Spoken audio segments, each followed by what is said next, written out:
Freelancers बैठे हुए हैं कंप्यूटर पे 12-12 घंटे 14-14 घंटे बैठे हुए हैं, या हम अपनी फिजिकल एक्टिविटी देख लें, मेजॉरिटी ऑफ द लोग गाड़ी में बैठे, ऑफिस आए, ऑफिस से उठे, गाड़ी में बैठे हैं, दैट्स इट। तो लैक ऑफ एक्सरसाइज, कोई बैक की एक्सरसाइज नहीं है, स्ट्रेंथन आप नहीं करते, डाइट आपकी अच्छी नहीं है, फल सब्जियां आप लोग खाते नहीं हैं, दूध का इंटेक, मिल्क इंटेक बड़ा कम है। अच्छा, ये सारी वजूहात मिलके ना आपके बैक के पट्ठों का जो स्पैज़म और बैड पोस्चर, वज़न उठाने का तरीका, लाइक अगर कोई चीज़ नीचे गिर गई है, ठीक है, तो उसको कमर के बल झुक के उठाएंगे तो पूरा बैठ के नहीं उठाएंगे। Yes, this is very important, इसलिए हमेशा आपको कहता हूँ, डॉक्टर फिजा कहता हूँ, इम्पॉर्टेंट थिंग इज बेंड होके नहीं उठाना, बिकॉज फलक्रम बन जाएगा, सारा वजन आपका बैठ के ज़मीन पे आप चीज़ उठाएं। तो ये वो चीज़ें हैं जिनको एहतियात करते हैं, you don't have any problem. एक कॉल उठानी है मुझे।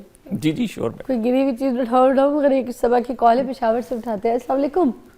जी सबा। अस्सलाम वालेकुम। वालेकुम सलाम। सबा क्या कहेंगी, क्या मसला हुआ है, बताइए। मेरी उम्र 31 साल है और मेरे 2 बच्चे हैं। हाँ। तो मेरे हस्बैंड आर्मी में है। माशाल्लाह। तो मैं ये पूछना चाहती हूँ कि मेरे कमर की जो उल्टा फैट है ना, कमर की दरमियान में नहीं, थोड़ा सा फैट पर मुझे ना दर्द रहता है बहुत ज्यादा, और पीरियड्स के दरमियान बहुत हो जाता है, और इसके साथ मेरा ब्लड प्रेशर इतना लो होता है ना कि होंठ मेरे बिल्कुल सफेद हो जाते हैं। डॉक्टरों के पास जाती हूँ तो कुछ समझ नहीं आता, डॉक्टर कहते हैं बची जाना भी ठीक है, लेकिन मेरे पट्टों में खिंचाव और कमर में मुझे बहुत दर्द रहता है, और इसके साथ मेरा ब्लड प्रेशर बहुत ज्यादा लो होता है।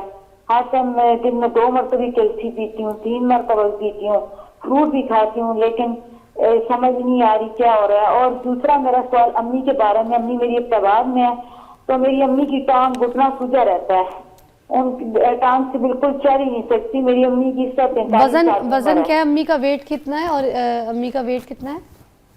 मेरी अम्मी का 58 इस तरह 59 वजन है। और आपका क्या वेट है?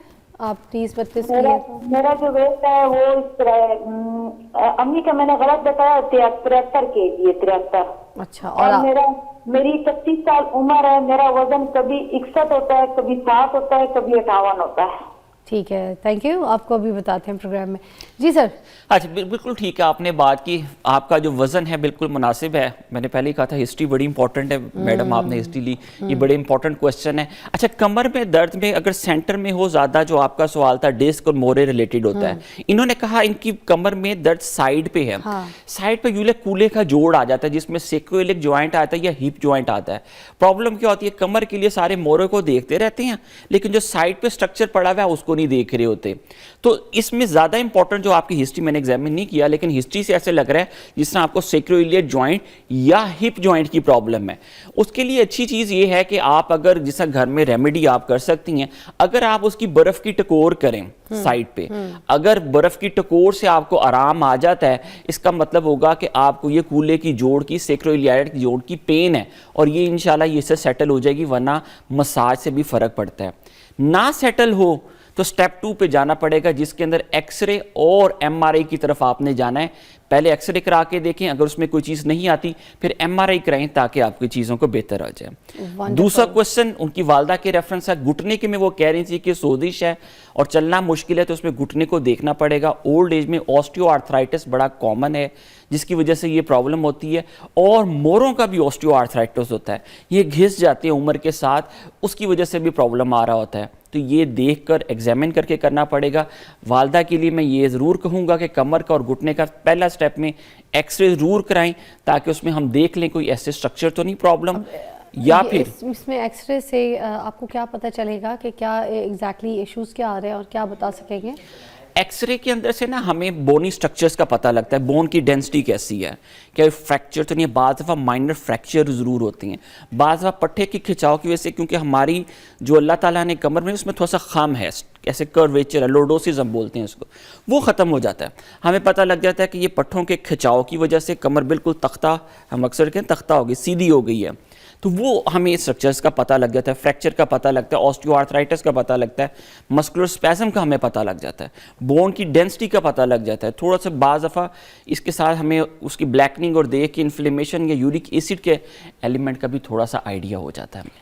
डॉक्टर सैयद महमूद हमारे साथ मौजूद हैं, पेन स्पेशलिस्ट हैं और आपको अभी ब्रेक के बाद भी जो है ना मज़ीद और इलाज बताते हैं। अच्छा, हम कॉल्स आपकी शामिल कर रहे हैं क्योंकि आज हम बात कर रहे हैं डॉक्टर सैयद महमूद साहब से, जो कि पेन स्पेशलिस्ट हैं और जिसको ये जो मुहरों के साइड पे पेन है, पट्ठों की प्रॉब्लम्स है या शाची का इश्यूज़ हैं, तो वो आज पेन रिलीफ के हिसाब से कॉल कर रहा है और अपने इलाज पूछ रहा है। तो कीजिए कॉल, पूछिए। हम बात कर रहे थे कि इसका इलाज क्या जो होता है, जो मोहरों का या पट्ठों का, ये जो कमर के दर्द का इलाज होता है, इसके बाद फिर ये ठीक हो जाता है, हमेशा के लिए क्योरेबल है ये पेन? अच्छा, इसके अंदर डिपेंड करेगा पहले डायग्नोसिस क्या बना। अगर मसल का खिंचाव है, कूल्हे के जोड़ का है, नस दबी हुई है, डिस्क की पेन है, ऑस्टियोआर्थराइटिस है, ये डिपेंड इसके ऊपर करेगा। फॉर द टाइम बीइंग मैंने पहले बात की कि about 80 to 90% of the cases के अंदर ये वैसे ही खुद ही ठीक हो जाता है। Within 2 to 4 week, maximum 6 weeks में ये सेटल हो जाता है। इसमें एज फैक्टर मायने नहीं रखता है, चाहे छोटी एज में हो, बड़ी एज में हो या तो बुढ़ापे की एज हो, क्योंकि बुढ़ापे में क्योरेबल चीज़ें बहुत मुश्किल से देखने को मिलती हैं। पेन भी अगर चढ़ गया तो वहीं रहता है, तो इसमें होता है एज में भी? एज फैक्टर ज़रूर है एक बहुत बड़ा, लेकिन यंग इंडिविजुअल के अंदर कॉज यूजली डिफरेंट होती है। वहाँ डिस्क रिलेटेड प्रॉब्लम ज़्यादा होती है, ट्रॉमा ज़्यादा होता है। ओल्ड एज में कम होता है। ओल्ड एज में ऑस्टियोआर्थराइटिस ज़्यादा है, ट्यूमर ज़्यादा है, कैंसर ज़्यादा है, वो वजूहात डोमिनेट होती हैं। लेकिन यूजली ये ट्रीटेबल होती हैं। आप सिर्फ बेड रेस्ट करें 1 या 2 दिन, मसाज करें, पेन किलर लें, usually about 60 to 70% of the patient इसी से सेटल हो जाते हैं। अच्छा, रुकैया की कॉल है डीजी खान से, उनको शामिल करते हैं। अस्सलाम वालेकुम रुकैया, क्या हाल है? वालेकुम अस्सलाम, मैं ठीक हूँ, आप कैसी हैं फिजा? ठीक ठाक, शुक्र अल्हम्दुलिल्लाह। कहाँ पेन है, क्या हो गया रुकैया? जी मैं रुकैया बात कर रही हूँ डीजी खान से ना। तो मेरे ना साइडों में बहुत ज्यादा दर्द है ना। हाँ। तो मुझे वैसे तो ब्लड की कमी रहती है गायनी की इशू की वजह से कि हैवी पीरियड होते हैं। तो उसकी वजह से ना वैसे तो मुझे डॉक्टर बताते हैं कि आपके पत्ते खींचे हैं। मैं 45 है। तो और वजन मेरा ना आए दिन जैसे कभी शोल्डर में पेन रह जाता है, कभी साइडों में। आज तो मेरे साइडों में बहुत ज्यादा दर्द है, कमर में बहुत ज्यादा, उठने बैठने में बहुत मुश्किल हो रही है। वेट तो नहीं है ज्यादा आपका? तकलीफ है। वेट तो नहीं है आपका ज्यादा? नहीं, मेरा वेट ज्यादा नहीं है। ठीक है, साथ रहिएगा। मुझे लगता है इनका जो है ना मसला वो ब्लड की वजह से भी, ब्लड की कमी से भी होता है इश्यूज।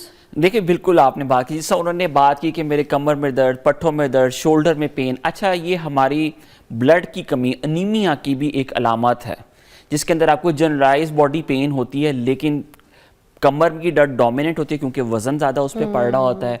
तो लेकिन इनके केस के अंदर सबसे पहली चीज़ जो होगी, आपको अनीमिया को सेटल करना है। वजह को ट्रीट करना बड़ा ज़रूरी है, वरना रिपीटेडली प्रॉब्लम आती रहती हैं। क्योंकि हमारे हड्डियों के जो गुद्दे से भी आपका बन रहा होता है ये ब्लड और सारा, तो वर्कलोड ज़्यादा बढ़ेगा, कमज़ोर होंगे, पट्टे कमज़ोर होंगे, न्यूट्रिशन उसको प्रॉपर नहीं मिलेगी। देखें, ब्लड क्या है? ब्लड एज ए कैरियर है जो आपको ग्लूकोज, ऑक्सीजन सारे जाके हर सेल में पहुंचा रहा है। जब वो नहीं पहुंचाएगा तो क्या आपकी ग्रोथ वैसे, मसल की स्ट्रेंथ वैसी रहेगी? नहीं होगी। क्या उसके अंदर कोई ट्रॉमा हो गया, क्या हीलिंग होगी? नहीं होगा। बार बार थकेंगी, सांस फूलेगा। तो ये सारे अलामात हैं। उसके अंदर मैं समझता हूँ आपको पहले ब्लड अपना अनीमिया को ठीक करना है, वजह को ट्रीट करें और आयरन, फॉलिक एसिड कर लें। और अगर बहुत ज़्यादा कम है तो सम टाइम हमें ब्लड की ट्रांसफ्यूजन भी करनी पड़ती है। यस। अच्छा, और दूसरा एक देसी नुस्खा बता देती हूँ, क्योंकि मुझे एक टाइम पे ब्लड की कमी हुई थी तो हमें कोई और नुस्खा जो था वो इफेक्ट नहीं कर रहा था। तो ये बड़ा घरेलू नुस्खा है। इसको आप क्या कीजिएगा, कलेजी को जो आप खाते हैं ना, कलेजी में बड़ा खून होता है आयरन, तो आयरन क्योंकि उसकी उसमें मिकदार बहुत आपको मिलती है, तो आपने उसको पका के नहीं खाना, उसको फ्राई करके तवे पे। आपने उसको क्या करना, मसाला बना के अच्छी तरीके से उसको रख लेना है, लहसन के साथ, जो भी स्पाइसेस आप खाती हैं उसके साथ, ठीक है। हल्का सा सॉल्ट, क्योंकि ज़्यादा सॉल्ट डालने से वो पत्थर बन जाती है, इसलिए नमक हमेशा एंड में डाला जाता है। तो उसको जो है ना कांटे में ऐसे, फोर्क में ऐसे लगा दें कलेजी को, और आग के ऊपर रखना है। आग के ऊपर उसको जैसे बारबेक्यू करते हैं ना, हल्का सा, और उसको फुल कुक नहीं करना, और उसके बाद प्लेट में रख के तो उसको काट के खा लेना है। इस तरीके से 4-5 पीसेस जो है ना रोज़ ऐसे आग के ऊपर फोक के साथ करके, तो उसको लिटिल कच्चा लिटिल पक्का मिक्स करके तो उसको खा लें। टेस्ट में भी अच्छा आता है, चबाने में भी नरम होता है, और उससे आपका खून बहुत जल्दी बढ़ेगा। ये मैंने खुद आजमाया था, तो आप करके देखिएगा। और साथ में गाजर, चुकंदर, इन सब चीज़ों का भी इस्तेमाल करें, इनका रस भी पिए, इनको काट काट के सैलेडों में खाएं, है ना। बाकी हम एक ब्रेक लेंगे, ब्रेक के बाद आपको मिलते हैं। वो थे पेन रिलीफ डॉक्टर और मैं थी नुस्खों की डॉक्टर। Take a break.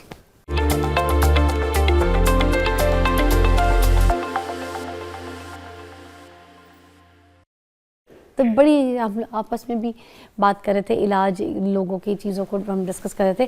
खैर आज आप बहुत सारी कॉल्स कर रहे हैं, बहुत सारे इलाज आज देखें मैं आपकी कॉल्स उठा रही हूँ, आपको बता भी रही हूँ, क्योंकि जाहिर सी बात है दुनिया जो है एक दर्द का शिकार है, एक दिमागी दर्द का शिकार है फतूर का, और एक जिस्मानी दर्द का शिकार। अभी जिस्मानी दर्द के लिए तो हम डॉक्टर साहब से ही मदद कर सकते हैं और उनसे पूछ सकते हैं। अभी शाटिका वाला पेन जो है ना, पेनफुल होता है, सारे पेनों का बाप शाटिका पेन, उससे ना चल सकता है बंदा, एक पैरालाइज हो जाता है, अपाहिज सा हो जाता है, व्हीलचेयर पे आ जाता है। अब इसके लिए क्या सिचुएशन है? अच्छा, इसके अंदर फॉर द क्योंकि जब भी डिस्क की प्रॉब्लम होती है और शाटिका होता है, उससे नसों में सोजिश आ जाती है। सोजिश की वजह से क्या होता है कि वो टांगों में दर्द सारी आ रही होती है, तो उसमें ज़्यादातर ऐसी दवाइयाँ जो भी सोजिश को कम करती हैं, जिसमें पेन किलर भी हो सकता है, for the time being steroid भी, वो भी आपकी सोजिश को कम करता है, आपको पेन को सेटल होता है। अगर इन चीज़ों से ना सेट हो तो हम एक एपिड्यूरल लगाते हैं। एपिड्यूरल फ्लोरोस्कोप के अंदर देख के आप नसों के पास जाके वहाँ थोड़ा सा नॉर्मल सलाइन और थोड़ा सा स्टीरॉयड देते हैं, जिससे डायरेक्टली उस नस के ऊपर जाते हैं। सोजिश की कमी आती है, दर्द में बहुत बेहतरी, इमीडिएटली रिलीफ मिल जाता है about 70 to 80% of the patient में। कुछ लोगों में फ़र्क नहीं भी पड़ता। अच्छा, उनके लिए फिर स्टेप 2 आपको या तो ये रिपीट करना पड़ता है, या जिस तरह आपने बात की कुछ पेशेंट व्हील चेयर पे आ जाते हैं, तो उनके केसेस में क्योंकि वो मसल की पट्ठों की इतनी की कमज़ोरी हो जाती है नसों की वजह से, कि उनमें फिर सम टाइम आपको सर्जरी की तरफ जाना पड़ता है, ताकि वो डिस्क का पोर्शन जिसने हराम मगज़ पे दबाव डाला हुआ है, जिसने नस पे दबाव डाला हुआ है, उसको रिमूव किया जाए, ताकि दबाव कम हो, उसकी सोजिश कम होगी, तो चीज़ें बेहतर होना शुरू हो जाएंगी। अच्छा, मगर ये भी अगर एक बार इलाज हो जाए तो फिर ये हमेशा के लिए क्यूरेबल होता है ना? अच्छा, फातिमा की कॉल शामिल करते हैं। अस्सलाम वालेकुम फातिमा, रावलपिंडी से कट गई। अच्छा, क्यूरेबल होता है ना फिर ये शाटिका पेन का जो इलाज है? अबाउट 90% ऑफ द केसेस के अंदर ये क्योरेबल होता है। 10% भी होता है दोबारा होने के चांसेस होते हैं, क्योंकि कुछ ऐसे पेशेंट भी होते हैं जिनमें हमें कोई वजह नहीं मिलती, जिसमें जेनेटिक्स भी होती है, जिसमें मल्टी डिस्क होती है। हम तो सिर्फ एक का कार्य होता है, बाज़ वक़्त उससे ऊपर वाली या उससे नीचे वाली में भी प्रॉब्लम आ रही होती है। तो आप एक को रिमूव करते हैं, कुछ अरसे बाद दूसरी डिस्क में प्रॉब्लम आ जाती है। तो इसलिए अबाउट 90% ऑफ द केसेस के अंदर ये बिल्कुल ठीक हो जाती है। 10% ऑफ द केसेस ऐसे होते हैं जिनमें कुछ अरसे बाद आफ्टर मैनी ईयर्स दोबारा होने के चांसेस होते हैं। ओके फातिमा जी, क्या कहेंगी? वालेकुम फातिमा, कैसी है जी? मैं ये रावलपिंडी से बोल रही हूँ। ये मेरे घुटनों में बहुत पेन होती है, सीढ़ियाँ उतर नहीं जाती है मुझसे ना, जितना मर्जी चलो कुछ नहीं होता, ये स्टेप उतर नहीं जाते हैं मुझे। स्टेप्स नहीं उतर पाती, घुटनों में बहुत पेन होता है। क्या उम्र है आपकी? मेरी 61 है और मेरे वजन जो है ना 61? बहुत कोशिश करती हूँ। 51 है। अच्छा, वजन ठीक है। तो डॉक्टर्स को कभी दिखाया है, पूछा है कोई मसला? ये उन्होंने पेन किलर वाला दी है, मालिश वगैरह करते हैं, बीच जो है उससे मालिश करते हो, लेकिन मुझे बहुत प्रॉब्लम होती है, ये उतरी नहीं जाती है मुझसे। अच्छा जी, बताइएगा। अच्छा, इसके अंदर और देखना पड़ेगा, ऑस्टियोआर्थराइटिस यूजुअली 40 ईयर्स के बाद ऑस्टियोआर्थराइटिस के सिम्टम्स आना शुरू हो जाते हैं। तो some time it is osteoarthritis जो प्रॉब्लम क्रिएट कर रहा होता है। वजन देखना पड़ेगा, आपको यूरिक एसिड के लिए देखना पड़ेगा। उसके अलावा जो इसके ट्रीटमेंट की तरफ अगर जाएं, जिस तरह कि आपने बताया कि आपको उसके अंदर पेन किलर दिए हुए, ये पहला स्टेप होता है। अगर इससे फ़र्क नहीं पड़ा तो आपको इसमें घुटनों में जेल भी हम डालते हैं। उसके अलावा PRP किया जाता है, सम टाइम ओजोन की जाती है, लोकल एनेस्थेटिक डाला जाता है। तो इसके साथ काफ़ी ज़्यादा आराम आ जाता है और काफ़ी महीने और सालों आपके इसके बेहतरी की तरफ रहती हैं। इसके अलावा साथ आपको थोड़ी सी फिजियोथेरेपी, ताकि आप मसल स्ट्रेंथ इंक्रीज़ करें, आपकी बेहतरी होगी। मसल स्ट्रेंथ जब होंगे तो वो घुटने को पकड़ के रखेंगे, उसकी ग्रिप अच्छी होगी और आपको इम्प्रूवमेंट के चांसेस आर वेरी हाई।